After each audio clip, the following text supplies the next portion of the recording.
Hey everyone, welcome back. Ready for another deep dive? Always ready to dig in. Awesome. Today we're tackling a topic that's been making headlines and sparking a ton of debate. Saudi Arabia's stance on the Israeli-Palestinian conflict. Yeah, it's a complex one for sure. Lots of moving parts. Absolutely. We dug into some recent speeches and statements, and it's clear that Saudi Arabia is trying to send a very specific message to the world. But what exactly is that message, and what could it mean for the future of the region? Yeah, that's the big question, isn't it? Well, that's what we're here to figure out. Okay, so to get started, we're going to be looking at excerpts from, let me see. Yes, here we go. Excerpts from two key sources. One is a speech given by the Saudi foreign minister, and the other is a statement released by the Saudi royal court. Both pretty important sources giving us insights into the official Saudi position. Right. And one thing that really jumps out is, well, kind of a contradiction, at least on the surface. You see, in the foreign minister's speech, he comes out strong, condemning Israeli aggression and voicing unwavering support for Palestine.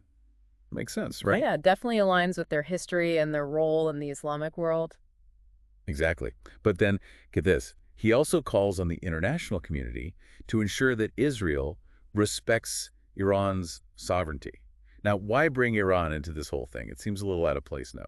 I can see why that would raise an eyebrow. But remember, we're talking about geopolitics here, and things are rarely straightforward. You see, Saudi Arabia and Iran, they're kind of like rivals, always vying for power and influence in the region. They're backing different sides in conflicts, battling over resources like oil, and there's a ton of historical baggage between them. It's a bit of a power struggle. So it's not as simple as just picking a side, huh? Not at all. And it's important to understand this dynamic to make sense of why Saudi Arabia would even mention Iran in the context of the Israeli-Palestinian conflict. They're essentially trying to play multiple angles at once. So you're saying this isn't just about morality, but about strategic maneuvering. Exactly. They're trying to maintain their standing in the Islamic world, so supporting Palestine is crucial. But they also can't risk alienating powerful allies like the United States, who are close to Israel. It's a delicate balancing act. A real diplomatic tightrope walk, if you will. Exactly. And that brings us to another interesting point. Notice how both the speech and the royal court statement repeatedly emphasize the need for a strong Palestinian Authority. Yeah, it's mentioned quite a few times, actually. Now, why do you think they're placing so much emphasis on that? Well, the Palestinian Authority is key for several reasons. For starters, they're essential for any future peace negotiations with Israel. You can't really imagine a two-state solution or any lasting peace agreement without a strong, recognized Palestinian leadership at the table. Makes sense.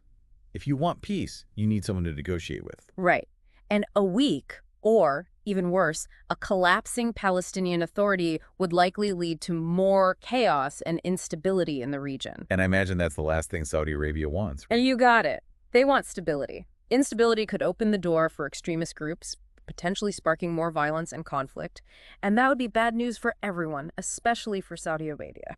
So by advocating for a strong Palestinian Authority, they're kind of killing two birds with one stone, so to speak. Pretty much. They're showing their commitment to the Palestinian cause, but also signaling that they understand the need for a functional Palestinian government as a partner in any future peace process. It's also fascinating, but it's a lot to take in. And honestly, we're just scratching the surface here. Definitely. These two excerpts are just a small piece of a much larger and more complex puzzle. Yeah, we're just giving you a taste of what's out there. But even with just this little taste, it's clear that Saudi Arabia is playing a delicate and intricate game.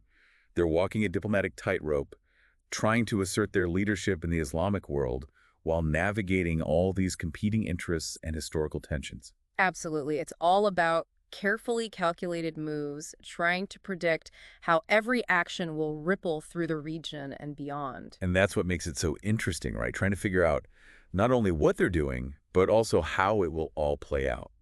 It really leaves us with a lot to think about, especially for our listeners, because the big question, the one I think everyone should be asking is, how will the other major players, like Israel, Iran, and the United States, react to all of this? That's the million-dollar question, isn't it? Because their reactions could make all the difference. Exactly. One wrong move, or even just a misinterpretation, could have major consequences. It's like a giant chess game, and each player is watching the others, waiting to see what their next move will be. It's enough to make your head spin, right? But hey, That's why we do these deep dives, to unpack these complex issues and encourage everyone to think critically about what's going on in the world. So, to our listeners, we want to leave you with this. Keep exploring, keep learning, and keep those critical thinking skills sharp. There's a lot more out there to uncover, and we'll be here to help you navigate it all. Absolutely. The world is full of fascinating stories, and we can't wait to delve into more of them with you. Right.